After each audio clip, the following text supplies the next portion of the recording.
India needs strong leader amidst ongoing conflicts worldwide. The next 4 or 5 years are very difficult times globally, and in such times we need a prime minister whose statesmanship is acknowledged worldwide. India gets a strong and decisive leadership of Prime Minister Modi for a third term amidst the ongoing conflict.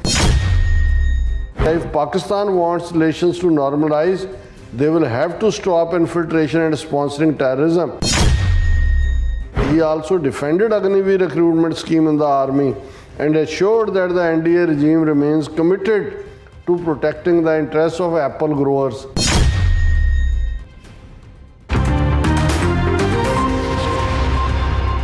Viewers welcome back to program. So ਇਸ ਗੱਲਬਾਤ ਕਰਨ ਜਾ ਰਹੇ ਹਾਂ ਕਿ ਭਾਰਤ ਦਾ ਵਿਦੇਸ਼ ਮੰਤਰੀ S Jai Shankar ਅੱਜਕੱਲ ਮੋਦੀ ਦਾ ਪ੍ਰੋਪੇਗੈਂਡੇ ਮਿਨਿਸਟਰ ਜਿਹੜਾ ਬਣਿਆ ਹੋਇਆ ਹੈ। ਉਸਨੇ ਸ਼ਿਮਲਾ ਹਿਮਾਚਲ ਪ੍ਰਦੇਸ਼ ਵਿੱਚ ਇੱਕ ਪ੍ਰੈਸ ਕਾਨਫਰੰਸ ਨੂੰ ਸੰਬੋਧਨ ਕਰਦਿਆਂ ਕਿਹਾ ਹੈ ਕਿ ਮੋਦੀ ਵਿਸ਼ਵ ਗੁਰੂ ਬਣ ਚੁੱਕਿਆ ਹੈ ਅਤੇ ਉਹੀ ਭਾਰਤ ਦਾ ਬੇੜਾ ਪਾਰ ਲਗਾ ਸਕਦਾ ਹੈ। ਸੋ ਇਸ ਨੂੰ ਕਹਿੰਦੇ ਹਨ ਭੰਡ ਪੁਣਾ। ਸੋ ਇਸ ਬਾਰੇ ਆਪਾਂ ਗੱਲਬਾਤ ਕਰਨ ਜਾ ਰਹੇ ਹਾਂ। ਸੋ ਅਸੀਂ ਚਾਹਾਂਗੇ ਕਿ ਤੁਸੀਂ ਇਸੇ ਤਰ੍ਹਾਂ ਬੜੇ ਰਾੜਾ ਦੇਖਣ ਸੁਣ ਲਿਆ ਲਿਖਣ ਲਈ ਤੁਹਾਡਾ ਸਭ ਦਾ ਬਹੁਤ ਬਹੁਤ ਧੰਨਵਾਦ ਜੀ। ਰਾੜ ਸਾਹਿਬ ਕੀ ਵਿਚਾਰਾਂ ਨੇ? ਦੇਖੋ, ਭਾਰਤ ਦੇ ਵਿੱਚ ਜਿੱਥੇ ਇੱਕ ਪਾਸੇ ਚੋਣਾਂ ਦੇ ਫੇਜ਼ ਅੱਡ-ਅੱਡ ਚੱਲ ਰਹੇ ਨੇ ਔਰ ਉਹਨਾਂ ਨਾਲ ਸੰਬੰਧਿਤ ਖਬਰਾਂ ਜਿਹੜੀਆਂ ਨੇ ਉਹ ਮੀਡੀਆ 'ਚ ਡਿਸਕਸ ਹੋ ਰਹੀਆਂ ਨੇ, ਉੱਥੇ ਤੁਸੀਂ ਦੇਖੋਗੇ ਕਿ ਵੀ ਅਦਰ ਦੈਨ ਮੋਦੀ ਔਰ ਅਮਿਤ ਸ਼ਾਹ ਦੇ ਜੇ ਕੋਈ ਇੱਕੋ ਵਜ਼ੀਰ ਤੁਹਾਨੂੰ ਬੋਲਦਾ ਜਾਂ ਉਸ ਦੇ ਲਈ ਲਫ਼ਜ਼ ਬੋਲਣ ਨਾਲੋਂ ਜੇ ਭੌਂਕਣਾ ਕਿਹਾ ਜਾਏ ਉਹ ਜ਼ਿਆਦਾ ਢੁਕਵਾਂ ਹੋਏਗਾ। ਹਾਲਾਂ ਅਸੀਂ ਕਿਸੇ ਦੀ ਸ਼ਾਨ ਦੀ ਖਿਲਾਫਤ ਨਹੀਂ ਕਰਨਾ ਚਾਹੁੰਦੇ, ਪਰ ਫਰਕ ਇੰਨਾ ਹੀ ਹੁੰਦਾ ਹੈ ਕਿ ਜਿਹੜਾ ਬੋਲਣਾ ਹੁੰਦਾ ਉਹਦੇ 'ਚ ਕੋਈ ਤੱਤਸਾਰ ਹੁੰਦਾ ਹੈ, ਕਿਸੇ ਇਸ਼ੂ 'ਤੇ ਤੁਸੀਂ ਗੱਲ ਕਰ ਰਹੇ ਹੁੰਦੇ ਹੋ। ਭੌਂਕਣਾ ਦੋਨੋਂ ਤਰ੍ਹਾਂ ਹੁੰਦਾ ਹੈ, ਜਦੋਂ ਤੁਸੀਂ ਕਿਸੇ ਨੂੰ ਨੈਗੇਟ ਕਰ ਰਹੇ ਹੋ ਜਾਂ ਤੁਸੀਂ ਆਪਣੇ ਮਾਲਕ ਦੇ ਨਾਲ ਵਫਾਦਾਰੀ ਦਿਖਾ ਰਹੇ ਹੋ। ਹੁਣ ਅਦਰਵਾਈਜ਼ ਕੁੱਤੇ ਦੇ ਭੌਂਕਣ ਦੇ ਨਾਲ ਹੋਰ ਕੀ ਫਰਕ ਪੈਂਦਾ? ਇੱਕ ਤਾਂ ਅਲਰਟਨੈਸ ਹੁੰਦੀ ਹੈ, ਅਤੇ ਜਦੋਂ ਤੁਸੀਂ ਭੌਂਕ ਹੀ ਮਾਲਕ ਦੇ ਲਈ ਰਹੇ ਹੋ ਤਾਂ ਤੁਸੀਂ ਅਲਰਟ ਕਿਹਨੂੰ ਕਰ ਰਹੇ ਹੋ? ਤੁਸੀਂ ਸਿਰਫ ਆਪਣੀ ਵਫਾਦਾਰੀ ਦੱਸ ਰਹੇ ਹੋ। ਔਰ ਇਵੇਂ ਹੀ ਜਿਵੇਂ ਕੱਲ੍ਹ ਮੈਂ ਇੱਕ ਇੰਟਰਵਿਊ ਦੇਖ ਰਿਹਾ ਸੀ ਤਾਂ ਕਿਸੇ ਨੇ ਉਹਨਾਂ ਨੂੰ ਪੁੱਛਿਆ ਕਿ ਜੀ ਹੋਰ ਜਿਹੜੀ ਮੋਦੀ ਦੀ ਕੈਬਨਿਟ ਦੇ ਕਿਸੇ, ਉਹਨੇ ਕਿਹਾ ਜੀ ਤੁਸੀਂ ਕਿੱਥੋਂ? ਬਿਹਾਰ ਤੋਂ, ਯੂਪੀ ਤੋਂ? ਕਹਿੰਦੇ ਜੀ ਤੁਸੀਂ 2 ਮਿਨਿਸਟਰਾਂ ਦੇ ਨਾਂ ਦੱਸ ਦਿਓ, ਮੋਦੀ, ਅਮਿਤ ਸ਼ਾਹ ਔਰ ਐਸ ਜੈ ਸ਼ੰਕਰ ਤੋਂ ਇਲਾਵਾ। ਕਹਿੰਦੇ ਜੀ ਇਹ ਇਹਨਾਂ ਦਾ ਜਿਹੜੀਆਂ ਇਹ ਡਿਕਟੇਟਰਸ਼ਿਪ ਵਾਲੀਆਂ ਜਾਂ ਜਿਹੜੀਆਂ ਇਹ ਰੁਝਾਨ ਵਾਲੀਆਂ ਪਾਰਟੀਆਂ ਨੇ ਫਾਸ਼ੀਵਾਦੀ, ਇਹਨਾਂ 'ਚ ਹਮੇਸ਼ਾ ਇਹਨਾਂ ਦਾ ਇੱਕ ਤਰੀਕਾ ਹੁੰਦਾ ਹੈ ਕਿ ਵੀ ਬਾਕੀ ਸਾਰੇ ਮੰਤਰੀ ਇੱਕੋ ਹੀ ਹੁੰਦਾ ਹੈ, ਬਾਕੀ ਸੰਤਰੀ ਹੁੰਦੇ ਨੇ, ਕਿ ਦੇ shouldn't be in the focus. ਉਹਨਾਂ ਦਾ ਜ਼ਿਕਰ ਵੀ ਨਾ ਹੋਏ, ਜਿਹੜੀ ਸਪੋਟਲਾਈਟ ਹੈ ਉਹਦੇ 'ਤੇ ਹੀ ਹੋਏ ਔਰ ਉਹਨੂੰ ਹੀ ਇੰਨਾ ਬਿਲਟ ਕਰ ਦਿਓ ਲਾਰਜਰ ਦੈਨ ਲਾਈਫ ਕਿ ਉਹ ਸੱਚਮੁੱਚ ਭਗਵਾਨ ਲੱਗਣ ਲੱਗ ਜਾਏ, ਜਿਵੇਂ ਮੋਦੀ ਨੂੰ ਬਿਲਟ ਕੀਤਾ ਹੈ। ਜਾਂ ਯੂਪੀ 'ਚ ਕ੍ਰਿਮੀਨਲ ਜਿਹਦੇ ਖਿਲਾਫ ਦਰਜਨਾਂ ਕੇਸ ਸੀ, ਜਦੋਂ ਯੋਗੀ ਨੂੰ ਬਿਲਟ ਕੀਤਾ ਅਤੇ ਫਿਰ ਉਹਦਾ ਇਮੇਜ ਬੁਲਡੋਜ਼ਰ ਔਰ ਉਸ ਦਾ ਸਾਰਾ ਉਹਨੂੰ ਹੀ ਬਿਲਟ ਕੀਤਾ ਗਿਆ। ਔਰ ਜੇ ਮੈਂ ਦੇਖਦਾ ਵੀ ਹਾਲਾਂ ਜਿਹੜਾ ਮਿਨਿਸਟਰੀਜ਼ ਹੁੰਦੀਆਂ ਨੇ ਉਹਨਾਂ ਨੂੰ ਪੋਰਟਫੋਲੀਓ ਕਿਹਾ ਜਾਂਦਾ, ਜਿਹੜਾ ਵੀ ਮਹਿਕਮਾ ਹੁੰਦਾ ਉਸ ਪੋਰਟਫੋਲੀਓ ਵਾਲਾ ਆਪਣੇ ਪੋਰਟਫੋਲੀਓ ਦੀ ਗੱਲ ਕਰਦਾ, ਕਿਉਂਕਿ ਉਸ ਦਾ ਇੰਚਾਰਜ ਹੁੰਦਾ। ਤੁਹਾਨੂੰ ਹੁਣ ਅਸੀਂ ਈਵਨ ਜਦੋਂ ਵਾਜਪਾਈ ਪ੍ਰਾਈਮ ਮਿਨਿਸਟਰ ਸੀ, ਹਾਲਾਂ ਵਾਜਪਾਈ ਦਾ ਇੱਕ ਆਪਣਾ ਕੈਰਿਜ਼ਮਾ ਸੀ, ਬਹੁਤ ਅੱਛਾ ਸਪੀਕਰ ਵੀ ਸੀ, ਉਹ ਵੀ RSS ਦੇ ਬੇਸਿਕ ਆਰਡਰ 'ਚੋਂ ਆਇਆ ਹੋਇਆ ਸੀ। ਲੇਕਿਨ ਉਹਦੇ ਪੀਰੀਅਡ 'ਚ ਤੁਹਾਨੂੰ ਨਜ਼ਰ ਆਉਂਦਾ ਸੀ ਕਿ ਜੇ ਇਨਫੋਰਮੇਸ਼ਨ ਐਂਡ ਬ੍ਰੌਡਕਾਸਟਿੰਗ ਮਿਨਿਸਟਰੀ ਹੈ ਅਤੇ ਸੁਸ਼ਮਾ ਸਵਰਾਜ ਜਿਹੜੀ ਹੈ ਉਸ ਦਾ ਇੱਕ ਆਪਣਾ ਇਮੇਜ ਸੀ ਔਰ ਐਜ਼ ਏ ਸ਼ਖਸੀਅਤ, ਐਜ਼ ਏ ਪਰਸਨੈਲਿਟੀ ਉਹ ਆਪਣੇ ਮਹਿਕਮੇ ਨੂੰ ਰਿਪਰੈਜ਼ੈਂਟ ਕਰਦੀ ਸੀ।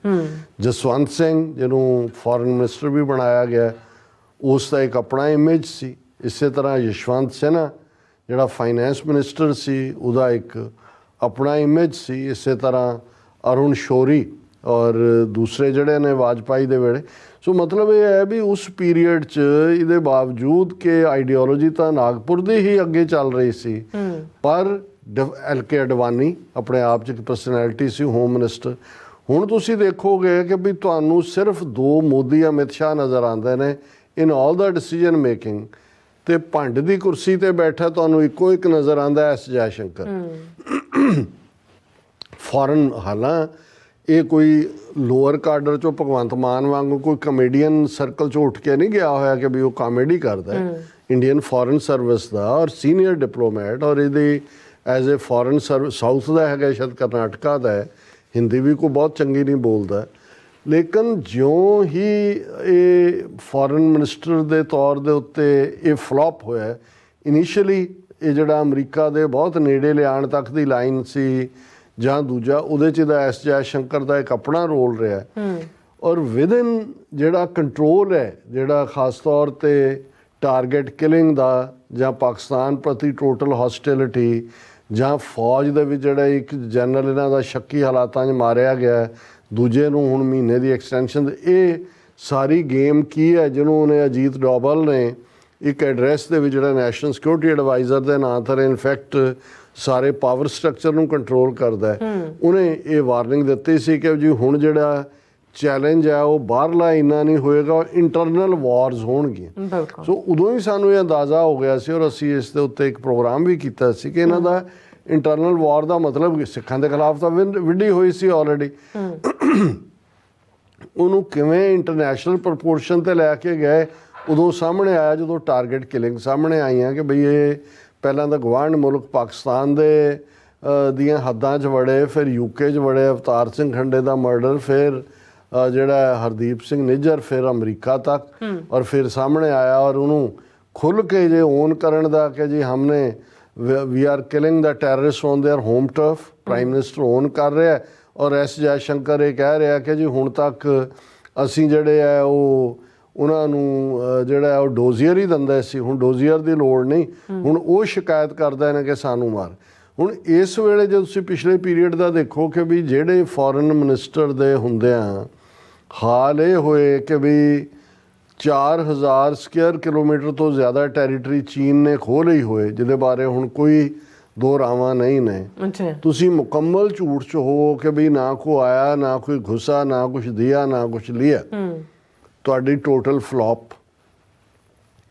ਤੁਹਾਡੀ ਫੋਰਨ ਪਾਲਿਸੀ 'ਚ ਤੁਸੀਂ ਜਹਾਜ਼ ਭਰ ਕੇ ਹਥਿਆਰਾਂ ਦੇ ਭੇਜ ਰਹੇ ਹੋ ਇਜ਼ਰਾਈਲ ਨੂੰ, ਸਪੇਨ ਫੜ ਲਏ ਉਹਨਾਂ ਨੂੰ, ਤੇ ਇੱਕ ਪਾਸੇ ਤੁਸੀਂ ਕਹਿ ਰਹੇ ਹੋ ਜੀ ਅਸੀਂ ਤਾਂ UN ਦੇ ਵਿੱਚ ਰੈਜ਼ੋਲੂਸ਼ਨ ਲਿਆਂਦਾ 2 ਸਟੇਟ ਫਾਰਮੂਲਾ, ਸਾਹਮਣੇ ਆ ਗਿਆ ਕਿ ਵੀ ਤੁਹਾਡੀ ਅਸਲ ਕਰਤੂਤ ਕੀ ਹੈ। ਸੋ ਰਸ਼ੀਆ ਔਰ ਅਮਰੀਕਾ ਦੇ ਵਿਚਾਲੇ ਇਸ ਹੱਦ ਤੱਕ ਜਿਹੜਾ ਅਮਰੀਕਾ ਨੇ ਇਸ ਸਾਰੇ ਨੂੰ ਦੇਖਿਆ ਹੋਇਆ ਕਿ ਭਾਈ ਤੁਸੀਂ ਫੜੇ ਗਏ ਹੋ ਜਿਹੜਾ ਟਰਾਂਸਨੈਸ਼ਨਲ ਰਿਪਰੈਸ਼ਨ ਦੇ ਥੱਲੇ, ਔਰ ਤੁਹਾਡਾ ਸ਼ੁਮਾਰ ਰਸ਼ੀਆ, ਚਾਈਨਾ ਔਰ ਸਾਊਦੀ ਜਾਂ ਈਰਾਨ ਵਾਂਗ ਟਰਾਂਸਨੈਸ਼ਨਲ ਰਿਪਰੈਸ਼ਨ ਹੋ ਰਿਹਾ। ਇਸ ਫੇਲਿਓਰ ਦੇ ਬਾਵਜੂਦ ਔਰ G20 ਜਿਹਦੇ 'ਚ ਸੀ ਜੀ ਭਾਰਤ ਵਿਸ਼ਵ ਗੁਰੂ ਬਣ ਗਿਆ, ਇਹ ਹੋ ਗਿਆ, ਉਹ ਹੋ ਗਿਆ, ਭਾਰਤ ਇਸ ਵੇਲੇ ਟੋਟਲੀ ਆਈਸੋਲੇਟਡ ਹੋਏ ਤੇ ਉਹ ਐਸ ਜੈ ਸ਼ੰਕਰ ਜਿਹੜਾ ਹੈ ਉਹ ਅਜੇ ਵੀ, ਹੁਣ ਸ਼ਿਮਲਾ ਚੋਣਾਂ ਹੋ ਰਹੀਆਂ ਨੇ, ਹਿਮਾਚਲ ਦੀਆਂ ਵੀ ਵੋਟਾਂ ਪੈਣੀਆਂ, ਐਸ ਜੈ ਸ਼ੰਕਰ ਦਾ ਤਾਂ ਮਹਿਕਮਾ ਹੀ ਨਹੀਂ ਹੈ ਫੋਰਨ ਅਫੇਅਰਸ ਦਾ, ਪਰ ਇਹਨਾਂ ਦਾ ਕਿੱਥੇ ਹੈ ਇਨਫੋਰਮੇਸ਼ਨ ਬ੍ਰਾਡਕਾਸਟਿੰਗ ਮਿਨਿਸਟਰ ਕੌਣ ਹੈ ਜਾਂ ਕੀ ਹੈ, ਭੰਡ ਬਾਕੀ ਕਿੱਥੇ ਨੇ। ਸ਼ਿਮਲਾ 'ਚ ਪ੍ਰੈਸ ਕਾਨਫਰੰਸ ਕਰ ਰਿਹਾ, ਕਹਿ ਰਿਹਾ India need strong leader amidst ongoing conflicts worldwide. Jaishankar, the next 4-5 years are very difficult times globally, and in such times we need a prime minister whose statesmanship is acknowledged worldwide. ਕਿ ਜੀ ਬੜਾ ਭਿਅੰਕਰ time ਆ ਰਿਹਾ ਔਰ ਸਾਨੂੰ ਉਹ leader ਚਾਹੀਦਾ ਹੈ ਜਿਸ ਨੂੰ ਦੁਨੀਆ ਲੈਵਲ ਦੇ ਉੱਤੇ ਜਿਹਨੂੰ ਮਾਨਤਾ ਹਾਸਲ ਹੋਏ ਕਿ ਮੋਦੀ ਨੂੰ ਵੋਟਾਂ ਪਾਓ, ਔਰ ਇੱਥੋਂ ਸ਼ੁਰੂ ਇੱਥੋਂ ਕਰਦਾ ਹੈ। S Jaishankar today said people must vote for BJP। ਹੁਣ ਜੇ ਫੋਰਨ ਮਿਨਿਸਟਰ ਨੂੰ ਸ਼ਿਮਲੇ ਜਾ ਕੇ ਵੋਟਾਂ ਮੰਗਣ ਦੀ ਲੋੜ ਪੈ ਰਹੀ, ਅੰਦਾਜ਼ਾ ਲਾਓ ਬੇੜੀ ਤਾਂ ਰਹੀ ਹੈ ਡੋਬੇ ਨਾਲ ਦੀ। ਉਹਨੇ ਕਿਹਾ ਜੀ so that India gets a strong and decisive leadership of prime minister Modi for a 3rd term amidst the ongoing conflict। ਫਿਰ ਉਹ ਵਿਕਸਿਤ ਭਾਰਤ ਦੀ ਗੱਲ ਕਰ ਰਿਹਾ, ਫਿਰ ਉਹ ਇਹ ਕਹਿੰਦਾ ਕਿ ਜੀ ਇਹ ਜਿਹੜਾ ਇੰਡੀਅਨ ਬਾਰਡਰਸ ਬੜੀ ਭਿਅੰਕਰ, Russia, Ukraine, Israel, Gaza, Iran, ਇਹ ਬੜੀਆਂ ਸਿਚੁਏਸ਼ਨਸ ਬਣ ਰਹੀਆਂ ਨੇ ਔਰ ਇਹ ਸਾਰੇ ਦੇ ਚੱਲਦਿਆਂ ਉਹਨਾਂ ਨੇ ਕਿਹਾ if Pakistan wants relations to normalise they will have to stop infiltration and sponsoring terrorism. ਔਰ ਉਹਨੇ ਕਿਹਾ ਜੀ ਅਸੀਂ ਤਾਂ 100 ਰਿਐਕਸ਼ਨ ਹੁਣ ਪਾਕਿਸਤਾਨ ਦੇ ਨੂੰ ਦੇ ਰਹੇ ਹਾਂ ਔਰ ਇਸ ਲਈ ਅਸੀਂ ਉਹਨੂੰ ਕਰਬ ਕਰ ਦਿੱਤਾ ਜੋ ਕੁਛ ਉਹ ਕਰ ਰਿਹਾ ਸੀ। ਫਿਰ ਅਗਨੀਵੇਸ਼ ਜਿਹਨੂੰ ਮੋਦੀ ਨੇ ਆਪਣੀ ਕਿਸੇ ਸਪੀਚ ਡਿਫੈਂਡ ਨਹੀਂ ਕੀਤਾ, ਉਹਨੂੰ ਪਤਾ ਹੈ ਵੀ ਰਾਜਸਥਾਨ ਜਾਂ ਉੱਤਰਾਂਚਲ ਔਰ ਦੂਜੇ ਦੇ ਵਿੱਚ ਇਸ ਲਈ ਅਨਪੋਪੂਲਰ ਹੋਏ ਨੇ ਕਿ ਕਿੱਥੇ ਫੌਜੀ 15 ਸਾਲ ਨੌਕਰੀ ਕਰਦਾ ਸੀ, ਪੈਨਸ਼ਨ 4 ਸਾਲ 'ਚ ਨਿਬੇੜ ਤੋਂ। ਉਹ ਇਹ ਕਹਿ ਰਿਹਾ ਕਿ ਜੀ ਇਹ ਜਿਹੜਾ he also defended Agniveer recruitment scheme in the army and assured that the NDA regime remains committed to protecting the interest of apple growers. Apple grower Kullu ਔਰ ਦੂਜੇ ਚ ਨੇ। ਐਸ ਜੈ ਸ਼ੰਕਰ ਨੂੰ ਕੀ ਪਤਾ ਵੀ ਐਪਲ ਵੇਲ ਨਾਲ ਲੱਗਦੇ ਨੇ ਜਾਂ ਦਰਖਤ ਨਾਲ ਲੱਗਦੇ ਨੇ। ਸੋ ਮਤਲਬ ਇਹ ਹੈ। ਔਰ ਫਿਰ ਜਦੋਂ ਉਹਨੂੰ ਇਹ ਪੁੱਛਿਆ ਗਿਆ ਕਿ ਵੀ ਤੁਸੀਂ ਦੂਜਿਆਂ ਤੇ ਸੈਪਰੇਟਿਜ਼ਮ ਔਰ ਦੂਸਰਾ ਤਾਂ ਲਾਉਂਦੇ ਹੋ ਤੇ ਦਲਾਈ ਲਾਮਾ ਤੁਸੀਂ ਬਿਠਾਇਆ ਹੋਇਆ 1959 ਤੋਂ। ਉਹਨੇ ਕਿਹਾ ਜੀ ਅਸੀਂ ਲੈਣ ਥੋੜੀ ਗਏ, Dalai Lama has been in India since 1959, we didn't call him, so his presence here in India is not something new. ਅਸੀਂ ਕੋਈ ਬੁਲਾਉਣ ਥੋੜੀ ਗਏ। ਹੁਣ ਤੁਸੀਂ ਇਹ ਤੋਂ ਅੰਦਾਜ਼ਾ ਲਾਓ ਕਿ ਬਈ ਇਹ ਲੂਜ਼ਿੰਗ ਆਰਗੂਮੈਂਟ ਕਰ ਰਹੇ ਨੇ।